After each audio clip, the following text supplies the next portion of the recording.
Loué soit Jésus-Christ, qu'il soit toujours loué.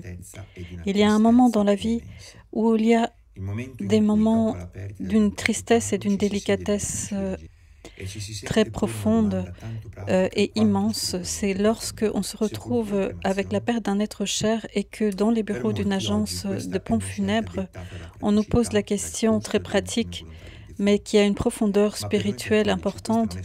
Voulez-vous l'inhumation ou la crémation? Pour nous, pour les catholiques, ce n'est pas une question de logistique, c'est une question qui touche la profondeur de notre foi. Quelles sont les croyances concernant le corps humain? Qu'espérons-nous après la mort? Aujourd'hui, j'aimerais clarifier le magistère de l'Église à ce sujet.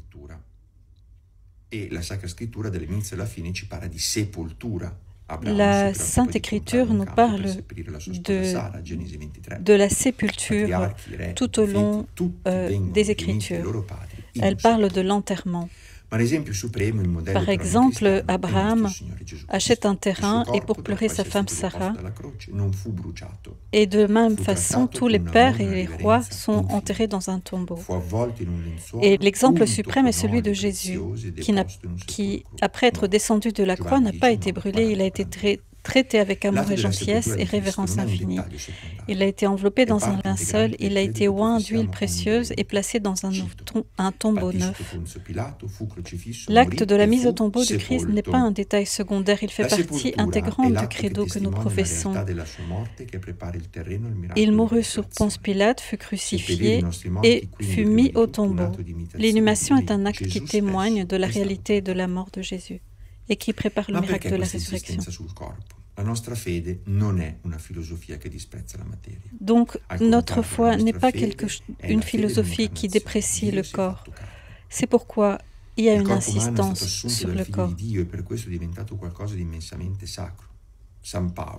Saint Paul nous rappelle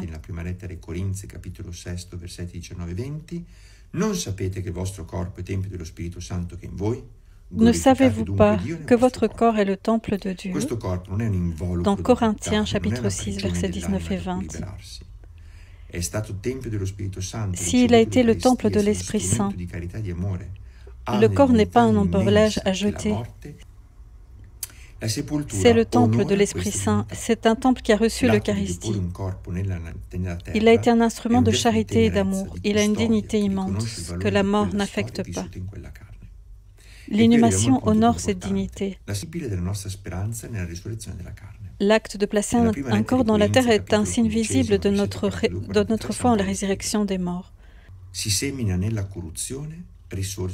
Dans la première lettre aux Corinthiens, au chapitre 15, versets 42 et 43, saint Paul écrit « Semée dans la corruption, elle ressuscite dans l'incorruptibilité. Semée dans la misère, elle s'élève dans la gloire, dans la faiblesse. Ainsi, c'est une belle image. Il compare le corps à une graine. Nous semons le corps avec la foi certaine que Dieu, le dernier jour, le ressuscitera, le rappellera à la vie. Le cimetière en grec signifie koimeterion, qui veut dire lieu de sommeil. C'est beau, non? C'est un lieu, un dortoir. Ce n'est pas un parking de cadavres, mais un jardin où dorment nos êtres chers en attendant le signal final. Alors j'ai vu des cimetières très beaux en montagne. J'ai vu des jeunes avec leurs éducateurs qui passaient beaucoup de temps à nettoyer le cimetière et à l'embellir. Il était vraiment tenu avec amour, bien rangé, tout était propre et soigné. Je suis restée pendant 15 minutes à le regarder, ce cimetière. Et on m'a expliqué qu'en montagne, on prenait bien soin des cimetières. C'était vraiment magnifique. Un sentiment de paix et d'ordre. À la lumière de tout cela, dans le Code de droit canonique, il est bien expliqué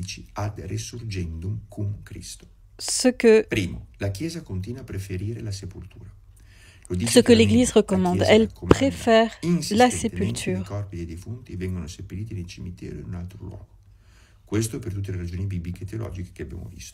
Et cela grâce aux raisons bibliques et théologiques que je viens de vous exposer. La crémation n'est pas interdite, mais il y a une condition fondamentale, c'est qu'elle ne soit pas choisie pour des raisons contraires à la foi chrétienne.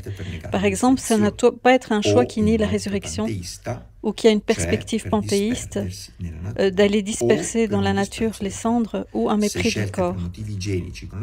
Mais quand c'est pris pour des raisons d'hygiène ou des raisons économiques, alors c'est permis. Attention, parfois il s'entend des choses incroyables parce qu'il y a des conditions à la crémation. Si on choisit la crémation, les cendres doivent être traitées avec le même respect dû au corps. Cela signifie qu'elles doivent être conservées dans un endroit sacré, c'est-à-dire un cimetière ou une église. Deuxièmement, il est absolument interdit de garder les cendres à la maison. Le défunt n'est pas une propriété privée de la famille, mais il est membre du peuple de Dieu. Sa mémoire doit être prise en charge par la communauté. Faites attention, parce que ces choses sont très importantes. Troisièmement, il est interdit de disperser les cendres dans l'air ou dans la mer. Ce geste se prête à une interprétation panthéiste et nie tout espoir en la recomposition corporelle. Si on disperse mes cendres dans le fleuve, comment mon corps va-t-il se recomposer? C'est donc interdit de diviser les cendres en petits tas. Un tas pour toi, un tas pour moi, un tas pour la petite sœur, un tas pour la sœur. Chacun un petit tas. De même qu'il est interdit de transformer le corps en objet de souvenir. C'est vraiment macabre. Le corps est un et unitaire et la dépouille doit rester ainsi. Ne faites pas ces choses-là, l'Église est très ferme sur ce point. Si une personne demande la dispersion de ses cendres, il lui sera nié les obsèques chrétiennes, c'est-à-dire les funérailles. C'est quelque chose de grave. Le choix entre l'enterrement et la crémation n'est pas indifférent. L'enterrement est la route principale, parce que le caractère sacré du corps dans l'espoir de la résurrection, et c'est un geste d'amour. C'est pour des raisons valables, il y a besoin de la crémation. Le devoir de respect et de fidélité ne finit jamais. Ces cendres sont sacrées et doivent reposer dans un lieu sacré où les générations futures vont prier, apporter une fleur et renouveler la foi en la résurrection. Celui qui croit en moi a la vie éternelle, et même s'il meurt, vivra, dit Jésus. Je vous bénis du fond du cœur, au nom du Père et du Fils et du Saint-Esprit.